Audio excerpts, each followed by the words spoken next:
Sa video ito, pag-uusapan natin ang 10 bagay na hindi natin dapat gawin. Number 1. Pagyayabang. Hindi mo dapat ipagmayabang ang lahat ng mga bagay na nakakamit mo. Karamihan sa mga tao ngayon, ipinagyayabang nila ang kanilang mga branded na damit o iba pang mamahaling pag-aari. Hindi naman masama na mag-enjoy sa perang pinaghirapan mo. Regalo yan sa atin ng Diyos. Minsan nga may mga taong nagkukunwaring mayaman para lang hangaan sila. Kapag ipinagyayabang mo ang iyong pag-aari, anong uri ng mga kaibigan ang naaakit mo? Mga peking tao rin. Naging kaibigan sila ng kayamanan mo, hindi kaibigan mo. Dahil sa pagyayabang mo, lumalapit sila salig sa pansariling interes. Labis ka nilang pinuri at naging mapagkunwari sa'yo para makakuha ng pakinabang. Yan ang masamang epekto ng pagyayabang. Pero hindi naman lahat ng tao ay mayabang. Sadyang may mga tao lang na umangat ng konti ang buhay, lumalaki na rin ang ego nila. Lalo na kapag magagalit sila, biglang labas yaman kagad. Banggitan ng mga nakamit sa buhay, nagmamataas na, nangdadaw ng kapwa. Hindi naman pera ang dahilan ng pangit nilang ugali. Dahil lang yun sa pag-iisip nilang hindi nila makontrol. Kaya pinapayuhan kita ngayon, gaano man kalaki ang kinikita mo, gaano man kamahal yung sasakyan mo, ano man ang katayuan mo sa buhay, welcome mo ang mga taong nasa paligid mo nang hindi ka nandidire, nang hindi ka namimili. Huwag kang paimportante, tao ka lang at pareho lang tayong lahat na nakatira sa mundong ito. Tandaan mo, hindi sa lahat ng panahon, pabor sa'yo ang mundo. Kaya huwag mong gamitin ang iyong kayamanan para sa kasamaan. Ang isa pang leksyon na makukuha natin dito ay kung ipagyayabang ng tao ang kanyang mga pag-aari, ay nakaaakit sa mga magnanakaw. Mas mabuti pang sundin ang payo ng Biblia na huwag ipagyabang ng mayaman ang kayamanan niya. Number 2, bungangera. Isa ito sa mga ayaw ko sa isang tao, yung sobrang madaldal sa chat man o sa personal. Introvert akong tao at ayokong sobrang ingay na tao sa tabi ko, lalo na kung walang kwenta ang pinag-uusapan. Kaya pinapayuhan kita na kontrolin mo ang iyong dila. Minsan kasi, sa sobrang daldal mo, may pagkakataong hindi mo na pinag-isipan ang mga salitang lumalabas sa bibig mo. Siguradong magkakamali ka. Ang problema sa mga taong madaldal, hindi sila nakakapag-isip bago magsalita kapag kinabahan sila. Kapag kalmado naman sila, sobra namang bungangera. Maliit na bahagi lang ang dila ng ating katawan.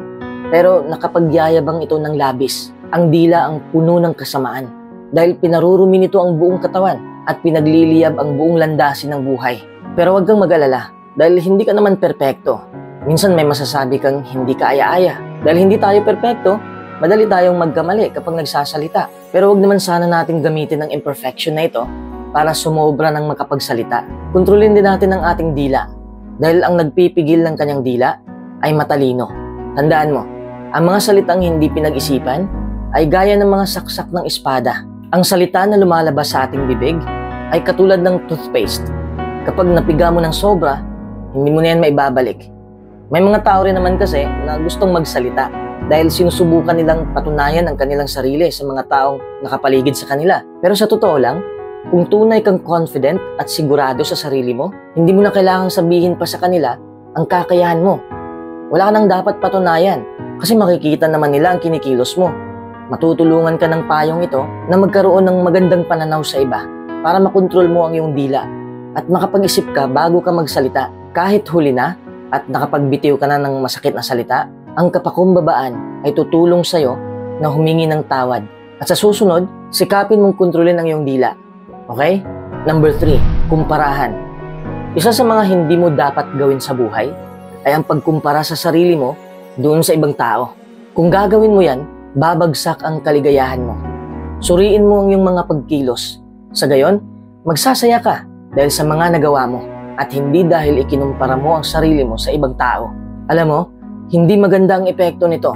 Baka akalain nating ang halaga ng isang tao ay nasusukat sa tinataglay niya o sa kaya niyang gawin. Baka maging dahilan ito ng pag-iinggitan at kompetisyon. Pwede mo namang tingnan ng iba. Pero wag sanang umabot sa punto na maiinggit ka na o malulugmok ka na dahil mababa ka sa kanila. Para saan pa ang pagkukumpara kung iba't iba naman ang landas na ating tinatahak? Diba? Hangaan natin sila, pero wag natin silang kainggitan. Number 4, makikipagtalo. Okay naman makipagtalo kung usapang may punto. Pero madalas napupunta ang usapan sa sakitan. Bagaman nagagalit ang ilan dahil ayaw nila sa katotohanan. May iba namang dahilan kung bakit naiinis ang iba. Ang pagkakaroon ng kaunawaan ay tutulong sa atin na manatiling kalmado at huwag personalin ang reaksyon ng iba. Magpakita pa rin tayo ng paggalang. Magsalita pa rin tayo ng may kagandahang loob. Kahit na pagsalitaan tayo ng masama, dapat na maging mahinahon at may kagandahang loob ang ating pagtugon. Patuloy nating ipagkatiwala ang ating sarili sa Diyos. Sa halip na makipagtalo, sikaping maghanap ng isang puntong mapagkakasunduan ninyo. Para wag na siyang magalit pa, baka makabubuting putulin na lang ang pag-uusap ninyo. Kung magsasalita sila, huwag kang sumabat sa usapan. Lalo na kung opinyon niya ang kanyang ipinaliwanag. Huwag mong gambalain ang tao. Patapusin mo siya. Makinig ka ng mabuti upang malaman ng kausap mo na interesado ka sa side niya. Kung tapos na siyang magsalita, doon mo na ipahayag ang iyong opinyon. Kapag sumasagot ang isang tao, bago niya marinig ang mga detalye, kamangmangan yon at kahiya-hiya. Kaya't patuloy kang makinig. Huwag mong baliwalain o talikuran ang taong nagsasalita. Kahit hindi mo gusto ang naririnig mo, ang matamang pakikinig ay isang paraan ng pagpapakita ng pag-ibig. Number 5, chismis. Hindi dapat nating gawing misyon sa buhay ang pagchichismis. Wala naman tayong mapapala sa kakabalita ng buhay ng iba. Ginugugol mo ba ang iyong panahon sa pagchichismisan sa labas? Ang pagchichismis ay kaugalian na ng mga babae lamang. Tama? Mali. Ang mga lalaki ay mahilig din sa chismis na gaya ng mga babae. Bakit nga ba kawili-wili ang chismis? Nakakatuwa kasing malaman kung ano ang nangyari sa buhay ng iba. Ang chismis ay walang saysay na usapan. May makukuha ka bang aral sa kakapokus ng kahinaan ng ibang tao? Ng kanilang kabiguan? At kasawian nila? O baka binabantayan mo ang buhay nila dahil sa sobrang pagkainggit mo? Tandaan mo, kapag maraming sinasabi, hindi maiiwasang magkamali. Tandaan mo rin, ang taong nagkukwento sa'yo tungkol sa iba ay karaniwang magsasalita sa iba tungkol sa'yo. Kaya mag-iingat ka dahil kaya ka rin nilang siraan kapag nakatalikod ka. O ang masaklap, ikaw ang maninira sa kapwa mo. Kaya konektado pa rin ito sa sinabi ko kanina na kontrolin natin ang ating dila. Huwag mo namang ibuhos ang iyong oras sa mga bagay na walang kwenta. Huwag mo ring lagyan ng utak mo ng mga basurang impormasyon. Hindi naman aangat ang buhay mo sa pagchichismis. Hindi yan nakakatulong sa iyong pag-angat. Mas makakasakit ka pa sa ibang tao. Kapag may naghahatid sa akin ng chismis, noon sinabayan ko ang mga ganyan. Pero ngayon, tatango na lang ako. At ngumiti na lang kasi ayoko maging bastos sa taong kaharap ko. Pero iniiba ko ang topic na mas importante pa sa chismis. O kung wala akong naisip na topic, hahanap ako ng dahilan para makaiwas sa usapang walang kabuluhan. Number 6, magagalit agad. Normal lang naman magalit. Pero kung magalit ka agad nang hindi mo pa alam ang buong storya, yan ang hindi normal. Nakakasama ang di makontrol na galit. Kapwa sa taong nagagalit at sa mga taong nasa paligid niya. Nakagagawa ng maraming kasalanan ang taong madaling magalit.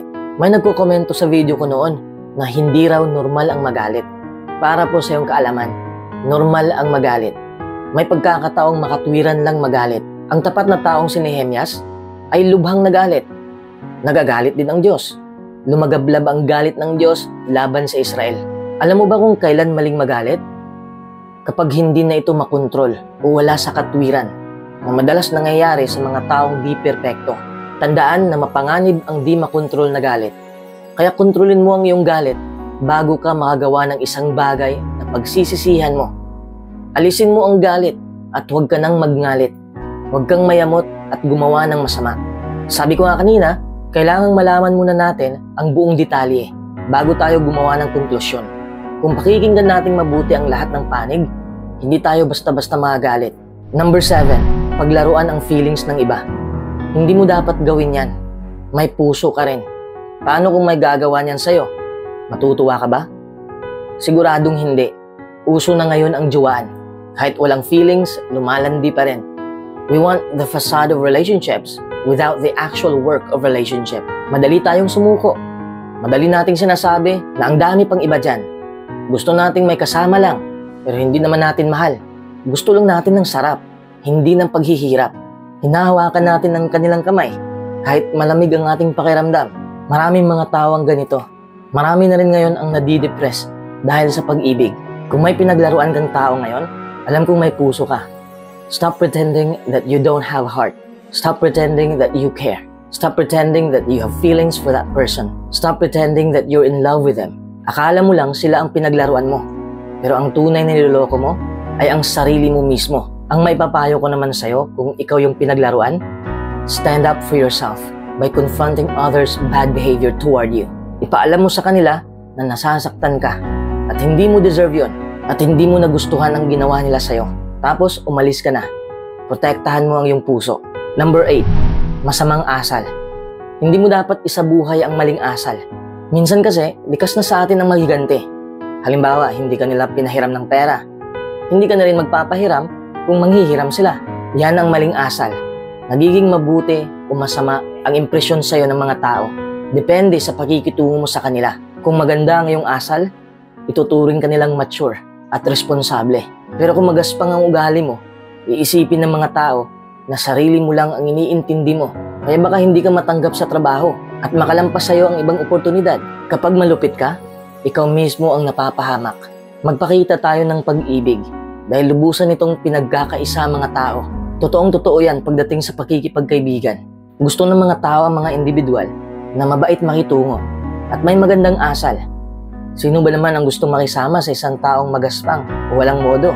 Kung lagi kang magalang, darating ang panahon na baka gumanda ang pakikitungo sa'yo kahit ng mga taong napakasama ng ugali. Pero kung magaspang ka, kabaligtaran nito ang maaaring mangyari. Kung paano ka humahatol, gayon ka hatulan. At kung paano mo tinatrato ang iba, ganoon ka din nila tatratuhin. Araw-araw tayong nakikisalumuha sa mga tao. Depende sa pakikitungo mo sa kanila kung ano ang magiging tingin at pakikitungo nila sa'yo.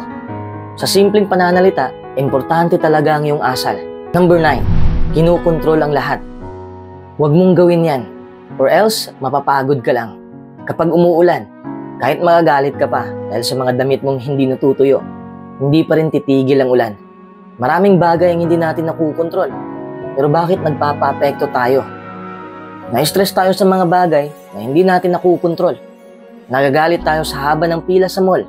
Nagagalit tayo sa traffic dahil malapit na tayong malate. Nagagalit tayo sa mga tao dahil mali ang pagtrato nila sa atin. Nagagalit tayo dahil nasisira ang magandang araw natin dahil sa ulan. Matatawag kang taong hangal kung magagalit ka sa mga bagay na hindi mo kayang imaneho. Hindi lahat ng gusto mo ay mangyayari. Ang taong may kaalaman, kalmado lang sa buhay niya.